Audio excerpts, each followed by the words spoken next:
اے ایمان والو، اے اسلام والو، اے قرآن والو، اے میرے محبوب علیہ السلام کے غلاموں، یہ قرآن کوئی عام کتاب نہیں ہے، یہ کوئی معمولی کتاب نہیں ہے کہ صرف تم اس کو پڑھ لو اور اس کو رکھ دو۔ رب فرماتا ہے ھدی للمتقین، ہم نے قرآن مجید کے اندر تمہارے لیے ہدایت کو رکھا ہے۔ اب جو قرآن پاک کو پڑھے گا، قرآن پاک کو سمجھے گا، قرآن کریم پر عمل کرے گا، تو رب ذوالجلال اس کو ہدایت کی دولت سے مالا مال فرما دے گا۔ قرآن کریم پڑھ کر بہت سے لوگ گمراہ ہو جاتے ہیں، جیسے رب ذوالجلال نے فرمایا یضل بہ کثیرا ویہدی بہ کثیرا، قرآن مجید پڑھ کر بہت سے گمراہ ہو جاتے ہیں اور قرآن مجید پڑھ کر بہت سے ہدایت پا جاتے ہیں۔ اس پر حکیم الامت حضرت مفتی احمد یار خان نعیمی گجراتی رحمۃ اللہ علیہ، انہوں نے بڑا خوبصورت جملہ لکھا، کہا کچھ لوگ قرآن پڑھ کے گمراہ اور کچھ لوگ قرآن پڑھ کے ہدایت پاتے ہیں۔ پوچھا حضرت گمراہ کون ہوتا ہے اور ہدایت کون پاتا ہے؟ فرمایا جو قرآن کریم اس نیت سے پڑھے کہ میں قرآن کریم پڑھ کر اپنے محبوب کی شان بیان کروں، فرمایا وہ قرآن کریم پڑھ کر ہدایت پا جاتے ہیں۔ اور جو قرآن کریم پڑھے کہ اس سے میں عیب تلاش کروں، اللہ کے رسول علیہ السلام کی شان میں کمی کی نیت سے پڑھے، فرمایا وہ قرآن پڑھ کر ہدایت نہیں پاتا بلکہ قرآن پڑھ کر گمراہ ہو جاتا ہے۔ یعنی جب بھی کوئی بندہ قرآن کریم کو ادب سے پڑھے، احترام سے پڑھے اور پھر عشق کے ساتھ پڑھے، محبت کے ساتھ پڑھے، ذوق کے ساتھ پڑھے اور عظیم ہستیوں کی عظمت کو سمجھنے کے لیے پڑھے اور ان کی شان کو بیان کرنے کے لیے پڑھے، تو جب عشق کے ساتھ قرآن پڑھے گا تو رب اس کی برکت سے ہدایت عطا فرما دے گا۔ اور اگر کوئی شخص اس کے برعکس کرے گا کہ میں قرآن پڑھوں اور قرآن پڑھ کر عیب تلاش کروں صحابہ کرام کے، اہل بیت اطہار کے، انبیاء کرام کے، تو پھر وہ قرآن پڑھ کر کبھی ہدایت نہیں پا سکتا، وہ قرآن پڑھ کر بھی گمراہ ہو جائے گا۔ اب اسی آیت میں رب فرماتا ہے ھدی للمتقین، قرآن میں ہم نے ہدایت کو رکھا۔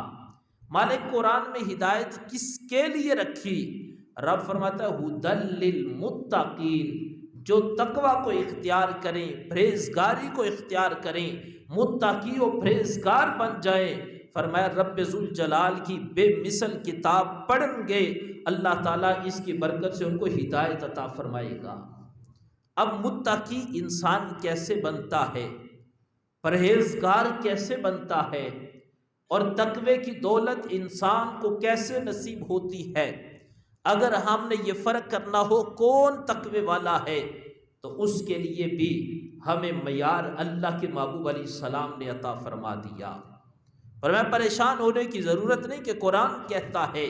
قرآن پڑھ کے لوگ ہدایت پاتے ہیں، اور ہدایت وہ پاتے ہیں جنہیں تقوی کی دولت نصیب ہوتی ہے۔ فرمایا تقوی کی دولت کس کو نصیب ہوتی ہے؟ فرمایا جو اپنی زندگی خوف خدا میں بسر کرے، رب ذوالجلال اس کو تقوی کی دولت عطا فرما دیتا ہے۔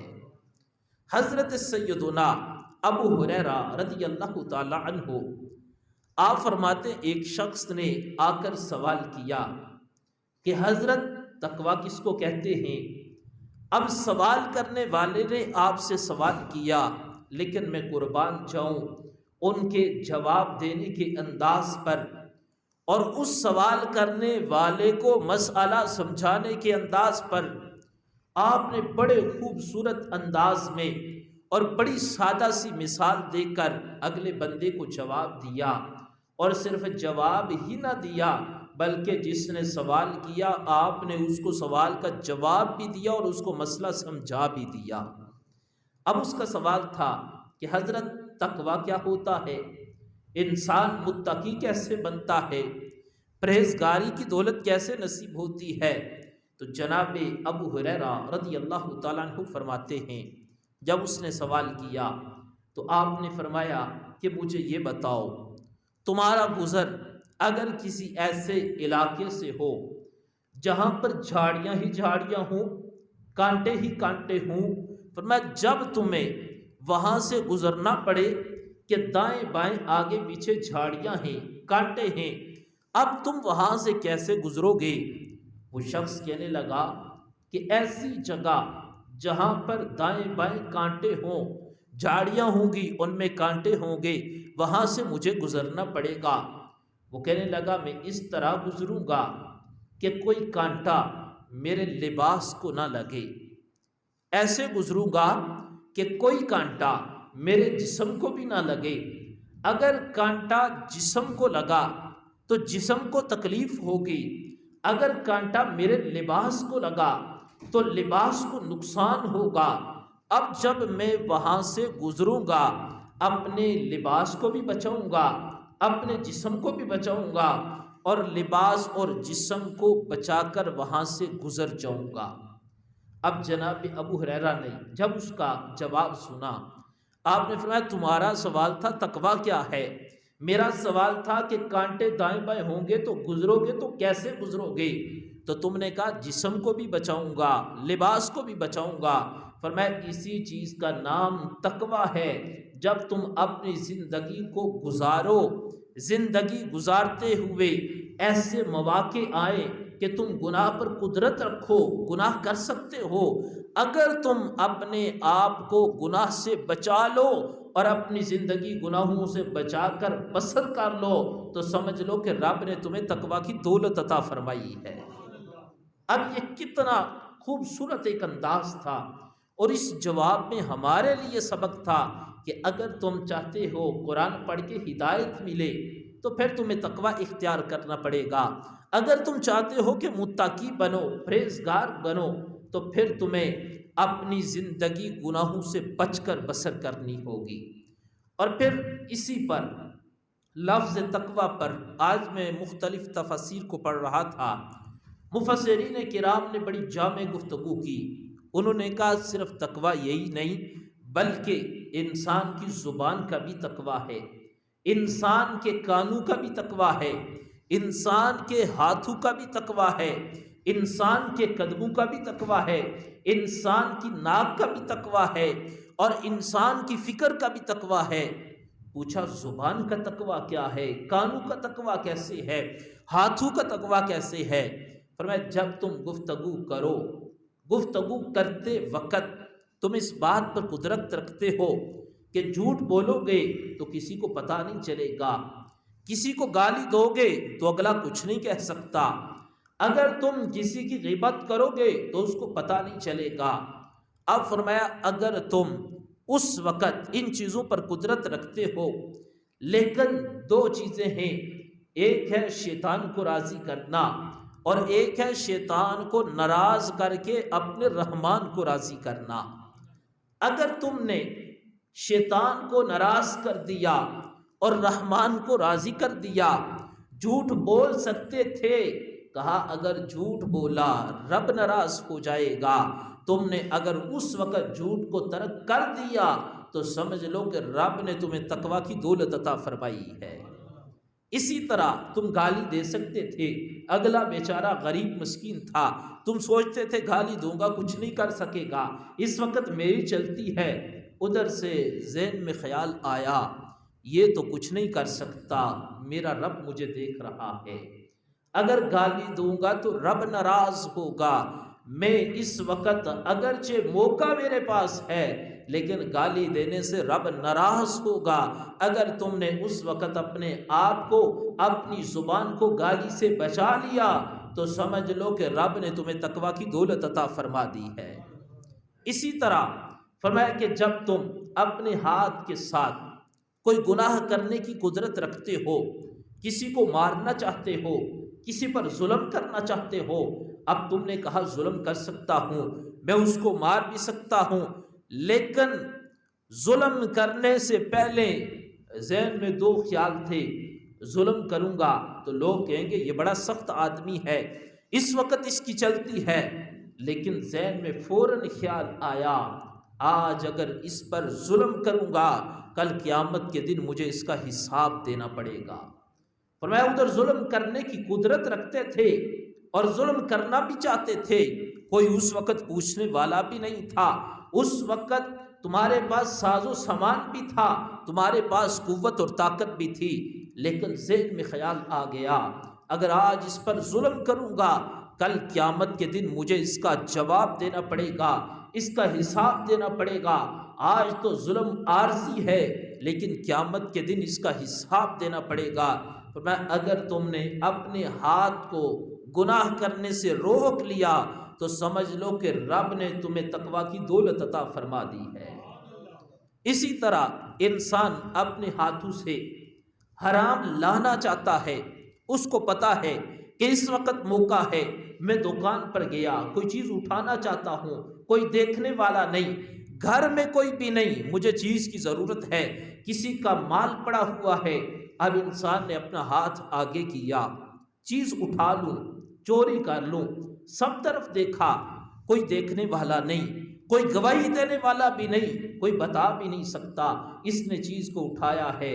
ہاتھ آگے کیا، کوئی نہیں دیکھ رہا۔ ذہن میں خیال آیا اس وقت دنیا میں تو کوئی نہیں دیکھ رہا، لیکن جس رب نے مجھے پیدا کیا ہے، جو خالق بھی ہے، مالک بھی ہے، رازق بھی ہے، رحمان بھی ہے، رحیم بھی ہے، وہ قہار اور جبار بھی ہے، رب مجھے دیکھ رہا ہے۔ فوراً ہاتھ کو پیچھے کر لیا، کہا اگر چوری کروں گا وقتی طور پہ تو فائدہ ہوگا، لیکن قیامت کے دن اس کا حساب دینا پڑے گا۔ اپنے ہاتھ کو پیچھے کر لیا رب کے خوف سے۔ فرمایا سمجھ لو کہ رب نے اس کو تقوی کی دولت عطا فرمائی ہے۔ اسی طرح انسان برائی کی طرف جا رہا تھا، قدم اٹھائے کہ میں جاؤں جا کر برائی کروں، لیکن فوراً ذہن میں خیال آیا اگر برائی کروں گا میرا رب مجھ سے ناراض ہو جائے گا، اگر برائی کروں گا تو مجھے قبر کے اندر اس کا حساب دینا پڑے گا، اور قبر کے اندر اس گناہ کا عذاب ہوگا۔ قدم اٹھایا، ذہن میں خیال آیا گناہ کر سکتا ہوں، قدرت رکھتا ہوں، کوئی دیکھنے والا نہیں، کوئی پوچھنے والا نہیں، کوئی کچھ کہنے والا نہیں۔ قدم اٹھایا، ذہن میں خیال آیا، اب وہ اٹھا ہوا قدم اس نے واپس رکھ دیا، میں نہیں جاؤں گا۔ پوچھا وجہ، کہا کوئی نہیں دیکھنے والا، پر مجھے میرا رب دیکھنے والا ہے۔ فرمایا جب وہ اپنا قدم واپس کر لے اور گناہ کو ترک کر دے، رحمان کو راضی کر لے اور شیطان کو ناراض کر دے، تو سمجھ لو کہ رب نے اس کو تقوی کی دولت عطا فرمائی ہے۔ اسی طرح قانون کا بھی تقوی ہے کہ انسان بیٹھا ہے کہیں پر، وہاں پر مثال کے طور پر میوزک لگا، گانا لگا ہوا ہے، اب لوگ وہاں پر جمع ہوئے، تو اس نے کہا اگر گانا سنوں گا شیطان راضی ہوگا، وقتی طور پر انسان کو لذت ملتی ہے، چلو یار کچھ دیر ہے، کچھ ذہن فریش ہو جائے گا، لیکن ذہن میں خیال آیا یہ لذت عارضی ہے، یہ گناہ عارضی ہے، یہ دوست عارضی ہیں، یہ وقت عارضی ہے، یہ میوزک عارضی ہے، بالآخر رب کو حساب دینا ہے۔ جو لمحہ میں گانا سن کر گزار رہا ہوں، اپنے رب کو ناراض کر رہا ہوں، کل مجھے قیامت کے دن اس کا حساب دینا پڑے گا۔ فرمایا فوراً ذہن میں بات آئی، وہاں سے اٹھ گیا، دوستوں کو کہنے لگا تمہیں بھی مشورہ دیتا ہوں، نہ برائی کو سنو، نہ گانے کو سنو، نہ تم اپنے کانوں سے گناہ کرو۔ اگر وہ نہ بھی اٹھے، یہ اٹھ گیا اور اس نے گانوں والی مجلس کو چھوڑ دیا اور اپنے رب کو راضی کر لیا، تو فرمایا سمجھو کہ رب نے اس کو تقوی کی دولت عطا فرمائی ہے۔ یہ ہے انسان کی زندگی، اور یہ ہے جو میں نے آیت مبارکہ پڑھی کہ رب فرماتا ہے ھدی للمتقین۔ قرآن صرف یہ نہیں کہ بس گھر میں رکھ لو یا چوم لو یا کبھی کبھار پڑھ لو یا کبھی کبھار سن لو، بلکہ قرآن ایک ایسی رب کی لازوال بے مثال نعمت ہے اور رب کی رحمت ہے۔ اگر رب کی مرضی کے مطابق انسان زندگی گزارے تو یہ قرآن انسان کو جنت میں لے جانے کا ذریعہ بن جاتا ہے۔ جو رب نے فرمایا ھدی للمتقین، قرآن پڑھتے جاؤ، سمجھتے جاؤ، اور اس قرآن کا فائدہ کیا ہوگا؟ اس کی برکت سے اللہ تعالیٰ تمہیں جنت عطا فرما دے گا۔ اللہ کے محبوب علیہ السلام نے فرمایا کہ حضور علیہ السلام فرماتے ہیں کسی انسان عربی ہو یا اجمی ہو، کالا ہو یا گورا ہو، امیر ہو یا غریب ہو، فقیر ہو یا حقیر ہو، سفیر ہو یا مشیر ہو، فرمایا کسی پر کوئی فوقیت نہیں ہے کہ یہ امیر ہے تو اعلیٰ ہے، یہ اس کا رنگ کالا ہے تو یہ کمزور ہے، اس کا رنگ گورا ہے تو یہ اعلیٰ ہے۔ اللہ کے محبوب علیہ السلام نے فرمایا نہیں، میری امت میں یہ چیز نہیں ہے۔ محبوب تو پھر فوقیت کس کو ہے، مقام اعلیٰ کس کا ہے، شان بلند کس کی ہے، معیار کس کو اعلیٰ ملے گا؟ اللہ کے محبوب علیہ السلام نے فرمایا اعلیٰ ہونے کے لیے امیر، غریب، فقیر، حقیر، سفیر، مزیر، مشیر ہونے کی ضرورت نہیں، بلکہ جس کو رب نے تقوی کی دولت عطا فرمائی ہے، فرمایا رب نے اس کو شان بھی اعلیٰ عطا فرمائی ہے۔ اب تقوی میں بالکل مختصر اور جامع اس کی جو تعریف ہے کہ ہر وہ کام کہ جس کے کرنے کا اللہ تعالیٰ نے حکم دیا انسان وہ کام کر لے، اور ہر وہ کام کہ جس کے کرنے سے اللہ تعالیٰ نے منع فرمایا اگر انسان اس پر عمل کر لے تو سمجھ لو کہ رب نے اس کو تقوی کی دولت عطا فرما دی ہے۔ اب ہر انسان کو اس چیز کا تو علم ہے کہ یہ کام کریں گے تو رب راضی ہوگا، یہ کام کریں گے تو رب ناراض ہوگا۔ فرمایا ہر وہ کام جو رب کی رضا والا ہو انسان اس کو کر لے، جو رب کی ناراضگی والا ہو انسان اس کو ترک کر دے، اس کی برکت سے اللہ تعالیٰ اس کو تقوی کی دولت عطا فرما دے گا۔ اللہ کے محبوب علیہ السلام ارشاد فرماتے ہیں قیامت کا دن ہوگا، فرمایا چند ایسے حضرات ہوں گے، افراد ہوں گے کہ جن کو اللہ تعالیٰ